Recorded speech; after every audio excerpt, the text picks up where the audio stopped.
Good morning, Lisa. How are you? Welcome to the ayeQ Answers podcast. We're so excited to have you. How are you? I'm good. Thanks for having me, Dana. I'm so happy to be here.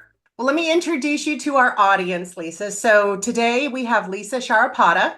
She is a rock star B2B CMO and go-to-market strategist. And I'm really excited to have her here today to talk about how she has built really, really high performance teams and really talk about the people part of hypergrowth. Uh, which is, I'm sure many of our listeners are that's kind of the most difficult thing is the people. So let me just give our audience a bit of your background, Lisa. So Lisa is a two-time chief marketing officer and go-to-market advisor with over 20 years of experience in transforming marketing into a powerful engine for business growth. Her specialty is aligning go-to-market teams and driving strategic change for B2B SaaS companies across various industries from tech to healthcare. Healthcare is one of the most complex industries out there. So some of her great stats, which I love to tout for you, from building high impact marketing teams include generating over $100 million in pipeline within 18 months. I always love to couple the financial stat with a time because doing it fast is key. Achieving 400% plus ACV increase and 50% revenue growth. That was with Arbinger. Amazing. Some other stats include 3 to 4x pipeline growth and 93% year-over-year ARR increase at companies including BoostUp.ai and MindTickle. So, Lisa, so great to have you join us and share your wisdom with us as we're giving our audience all of the tips they need for accelerating B2B growth. So, again, today we're talking about the people part of hypergrowth. So, you've been a part of a lot of go-to-market teams, and you've, been super successful on getting them to high performance. So let's just dive in and, what do you see as some of the biggest people related roadblocks that you see in organizations that prevent them from achieving that hypergrowth state?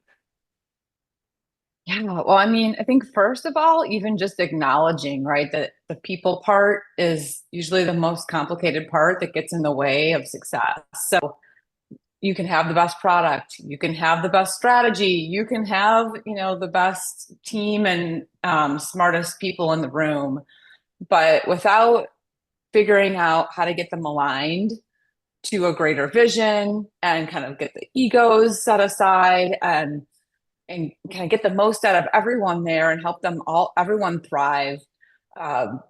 Usually you're not going to end up succeeding. And I think, it shows up in different ways. It can show up in silos. It can show up in kind of even sabotaging other people. I've seen a lot of that kind of like people trying to get ahead and they'll do anything. It doesn't, matter who they step on kind of a thing. All the way to just things like, well, it's not my job and finger pointing and things that seem pretty minor, at the time. But when they all add up and people are like, that's not my part, or I'm too busy for that, you're not going to achieve hypergrowth. I guarantee it.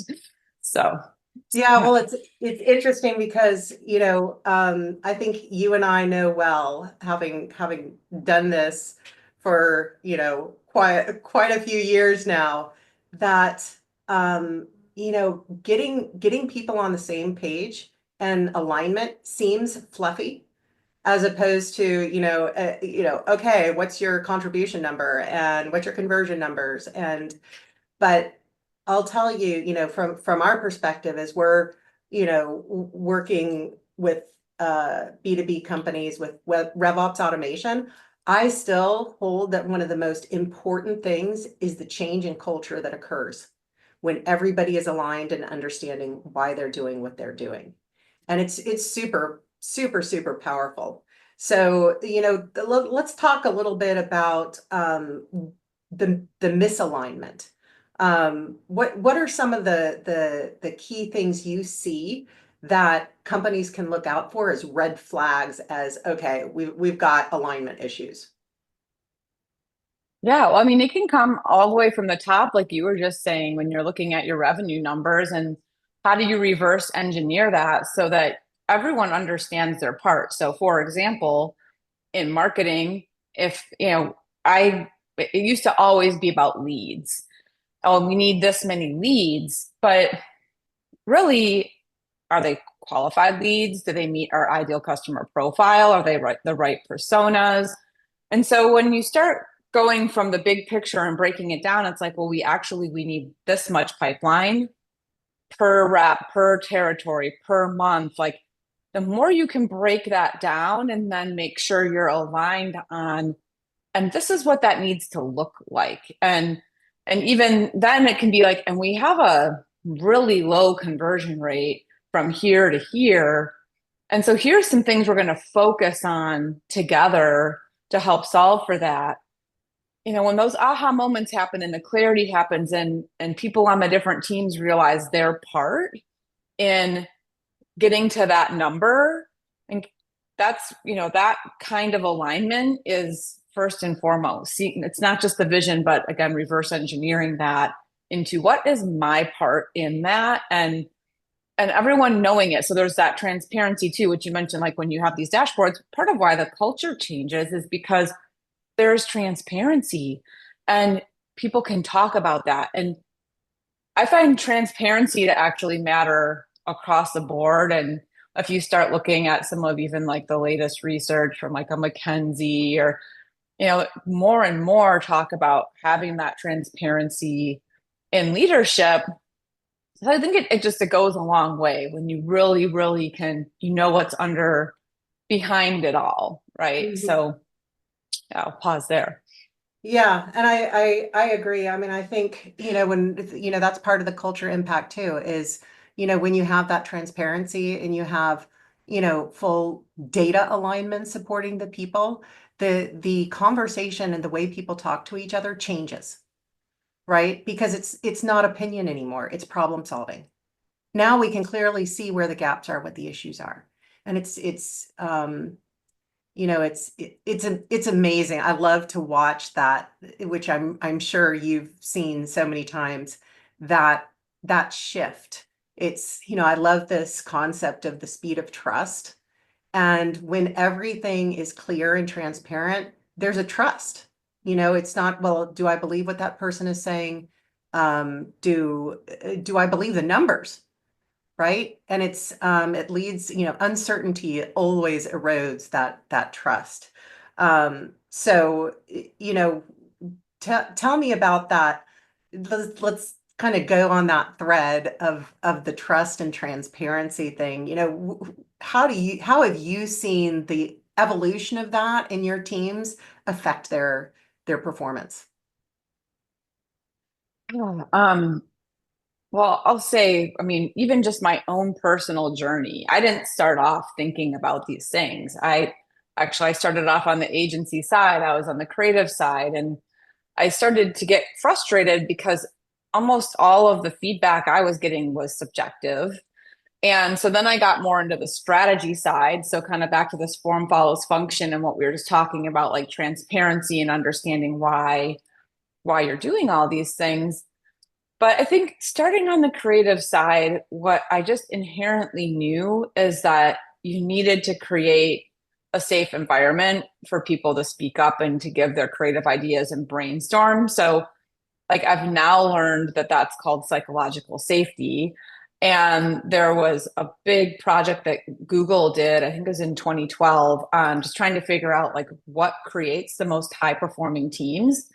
And they came away with the number one factor being psychological safety. And so what that means is, like, on the front end of it, I'm not afraid to speak up. I'm not afraid to give that crazy idea. I'm not afraid to say, hey, I think that's wrong, or I see this problem. I'm not afraid of retaliation. I'm not afraid it's going to come back at me later. I'm not afraid I'm going to be labeled.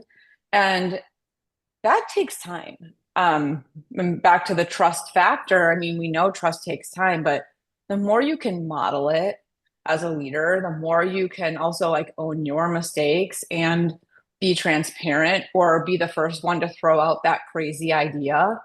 Um, I think the better. And what will start to happen is you'll actually start learning from those mistakes. You'll start making more innovation in your go-to-market strategy or your product, or even like, let's say, how you're solving for something. So, like, I remember early days SaaS, like, we used to have a newsletter that we would put out with here's the newest updates to our product that are getting rolled out. And this would go to our customers. And, we were just in this cadence and we were looking at like the speed of adoption and like, it was just people weren't reading the newsletter, weren't understanding what was going on. And we were in this meeting talking about it. And because we were starting to have churn problems and people weren't using the new stuff and they were confused. And somebody was like, well, what if we just had a pop-up show up in the actual product? And like now that happens all the time, but back then no one had thought of it on our team. It wasn't a universal thing. And, I think to myself, like, that was a game changer for the business. And what if that person was afraid to speak up? And frankly, your highest performers, when they start to feel like squashed and they're not thriving, they leave. And they would have just left and taken that idea someplace else, and so that's the kind of, I guess, thinking that I think more leaders need to start adopting and realizing like the real impacts on a business when you really take the time to create this psychologically safe environment. And especially now with AI, like you can move so fast, but are you taking actually time to like identify the work that really needs to be done and think about things in a strategic way and create space for the creativity? How have you created space? What are some of the techniques you've used to create space?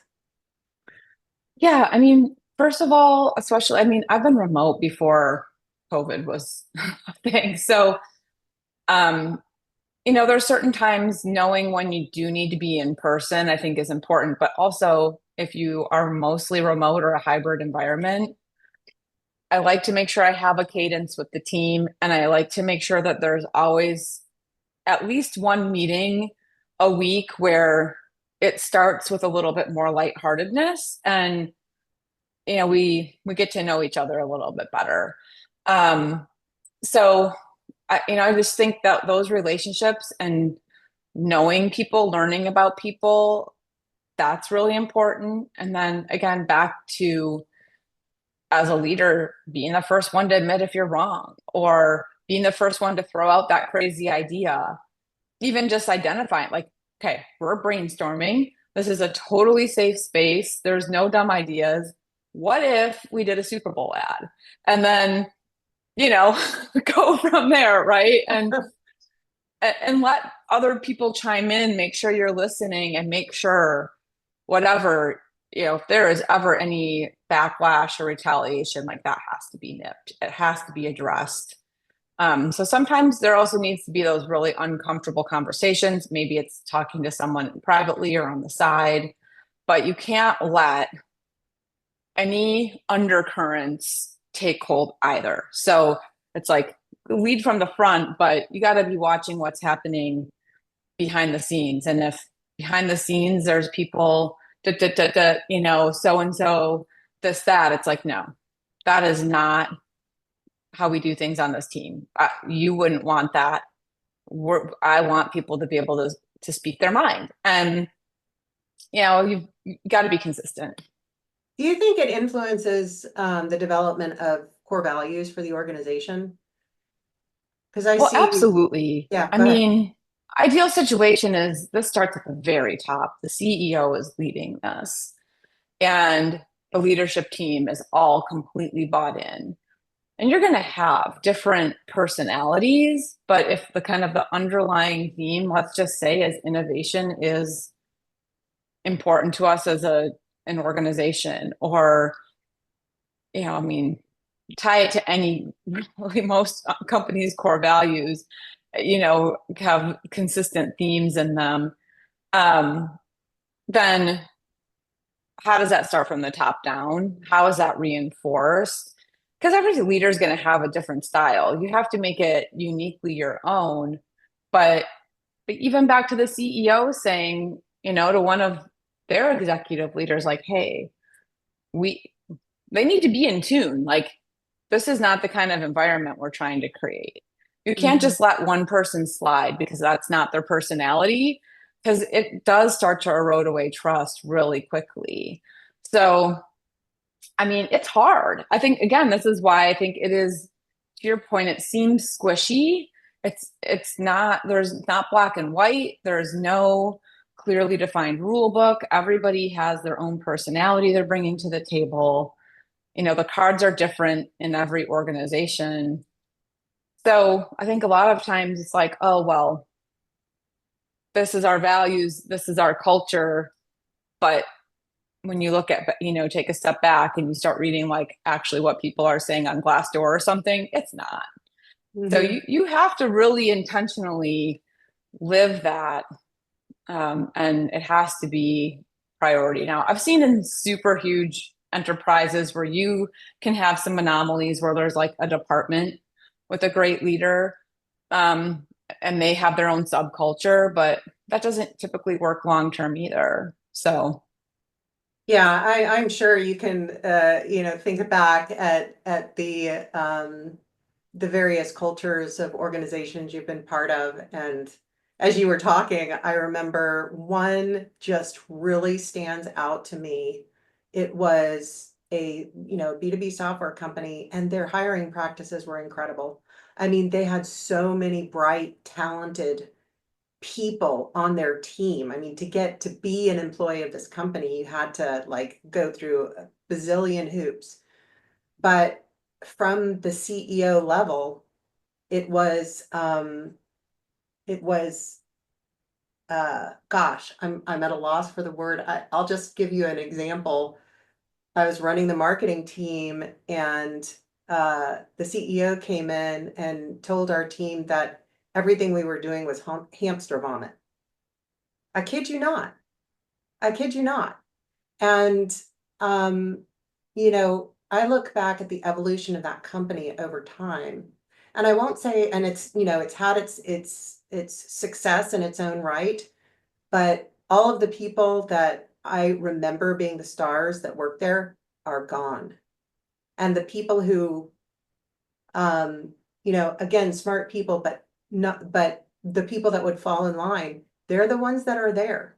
Right. And so that creativity, just like you said, that type of from the leadership, from the leader of the organization down, you you will miss so many opportunities of bright people that could give you ways to improve. And it doesn't have to all come from your own brain, you know? yep. Well, and I'm kind of just guessing this, but what I've also seen happen too. So then you've got those top performers who are intrigued. They came for a reason, right? And so when they leave, they're not happy. They probably already, I've seen this where you've got a group of people with some really good ideas who at night when they leave, they're going to sit around and, maybe it's in the garage, maybe it's over a drink, but they're going to start innovating. That's a lot of times where your biggest competitors are born. That's a lot of times where all your best ideas walk out the door. And you become stale, and people aren't going to want to, you're not going to get the best talent back. Word Well, of mouth travels fast. just to So, validate what you're saying, Lisa, yeah. that is exactly what happened. That is exactly what happened. I know so many Yeah. businesses of alumni from And we this didn't talk about this organization. ahead of time. Like, Was it that? happens a lot. It happens a lot. And that's so funny that you're like, well, I predict that in that type of organization, this is what will happen. And this stuff is borne out in evidence. It's Yep. worth the investment. It doesn't seem like, oh, I've got all these things. I got to do the contract. I got to do the product. I got to do, hiring and this and that and the other. And it's like you cannot underestimate the impact of what you're talking about from this culture, the people part of this high performance paradigm. So Yep. anyway, Yeah, and I'll say too, I've worked a number of places where, early startup, your seed, your A, and you're you're talking about this hustle culture. And, for a while that sounded great. And, as a three-sport athlete, I'm all about hustle, right? I get it. But what I started to realize is this kind of intensity on things that didn't really matter are going to lead to burnout. mhm, When you're focusing on effort and output versus the outcomes and the impact, like these are the wrong things to be focusing on. This constant push through and get it done, grind it out versus when you're starting to again look at like, how can I innovate? How can we mhm. actually solve this problem better and faster with less resources? And when you start getting people thinking, like that's when they don't burn out. If you give them a challenge that is something that they're actually interested in solving versus like, we're going to work all night, all week, all month, like until the end of this, and we're going to get this thing done. It's like, but you know what? If we would have just taken a step back and looked at some different ways and brainstormed some like different ways to do this, we could have come up with something a lot cooler, a lot more impactful in the market, you know, probably easier, better, cheaper to build and not burnt out the team. And so I think that, again, it's easier to say than to do. If it Yep. was easy to do, everyone would be doing it.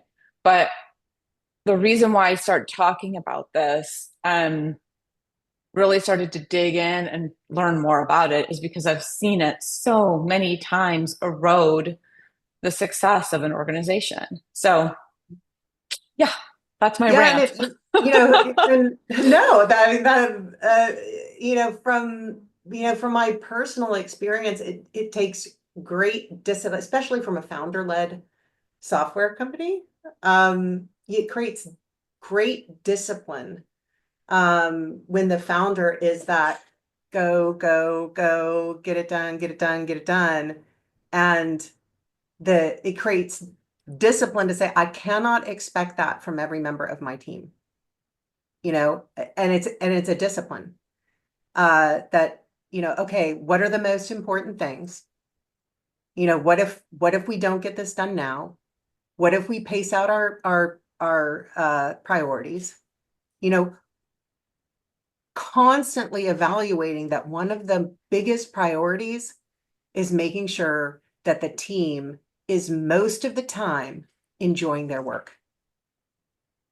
Yeah, It, well, and that it's goes back to this like creating some space to even just to get to have the relationships and get to know people. Because if I know, Dana, that you're really motivated by this kind of thing, and this is, what you're passionate about, and here's where your strengths are, and Sally's motivated by these things, and this is what her, motivation is. And actually, I think this conversation started where we were talking about our kids, right? And you're like, I have five kids and they all have different personalities. I have two.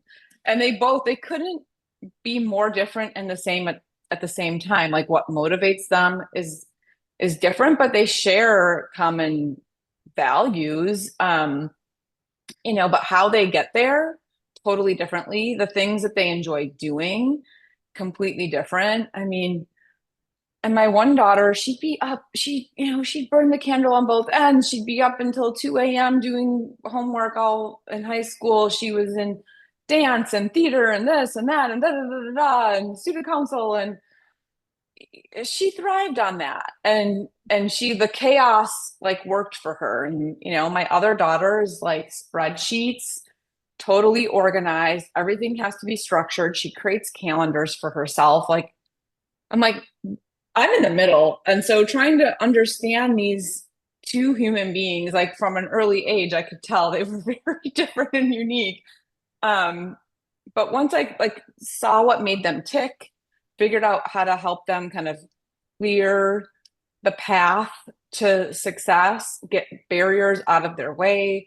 It can be just even little like coaching skills or tips that are unique for everyone. And so when you can really see someone for who they are and get to know their strengths and weaknesses, I think that makes a big difference too. But it takes time and it Hmm. takes it, you have to be intentional, to your Hmm. point.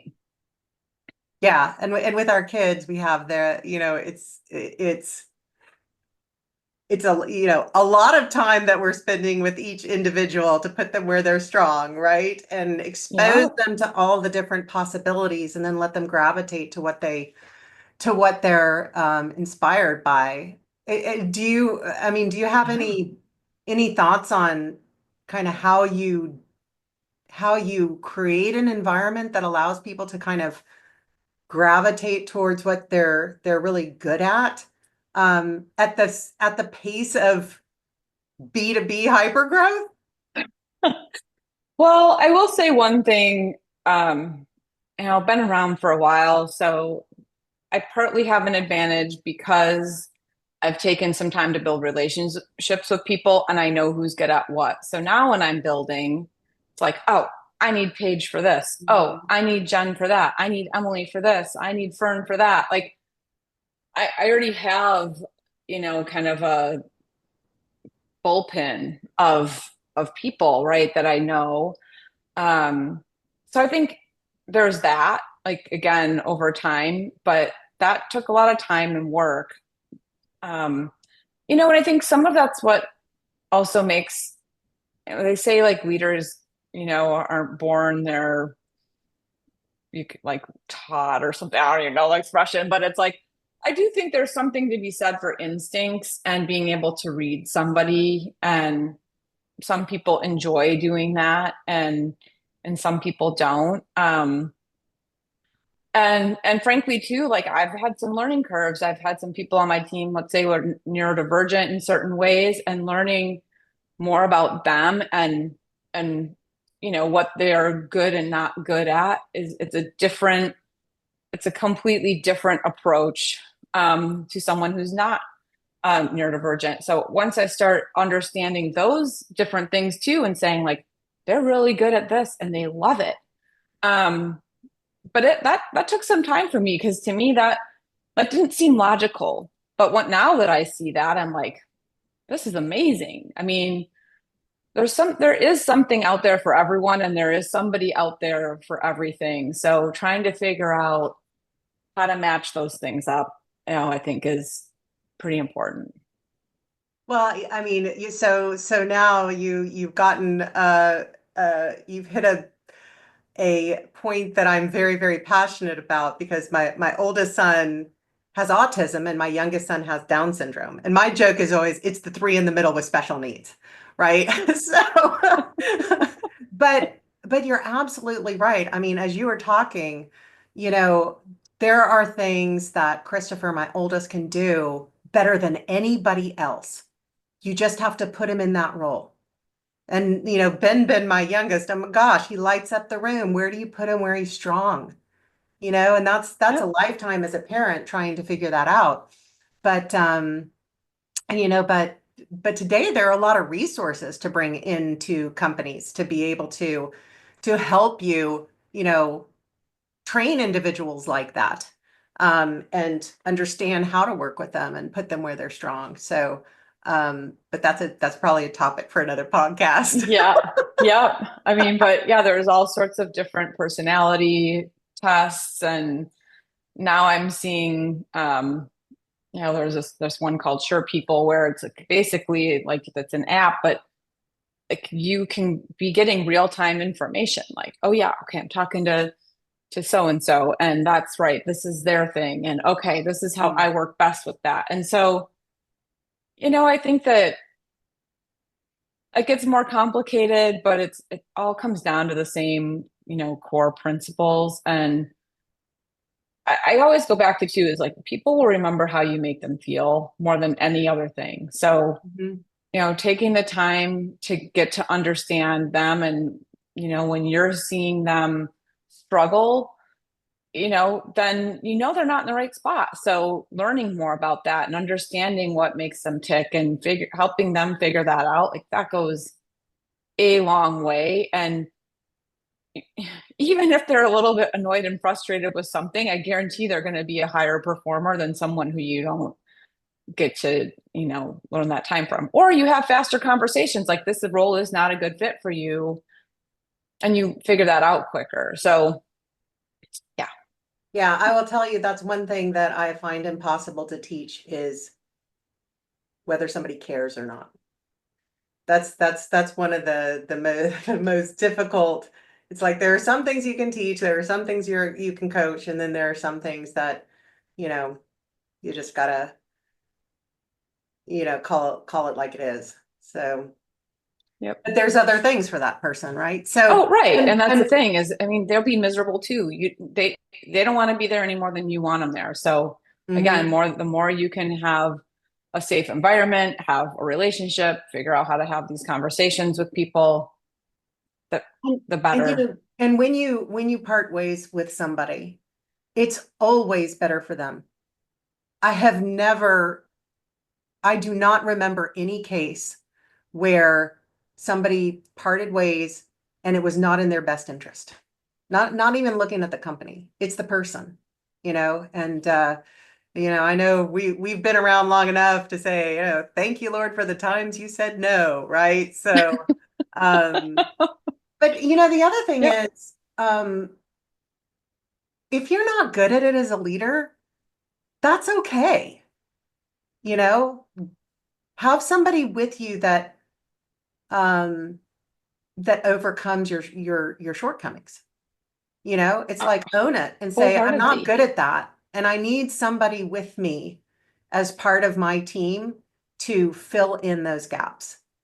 Um, so I think that kind of self-awareness as a leader is okay. If you're not good at it, that's okay. But you have to have somebody who is as kind of at least your right hand. So Yep. No, completely agree. all right. So okay, I have no idea how long we got way sidetracked here, Lisa, but I love it. So I always like to kind of wrap our podcast with some actionable takeaways for our audience.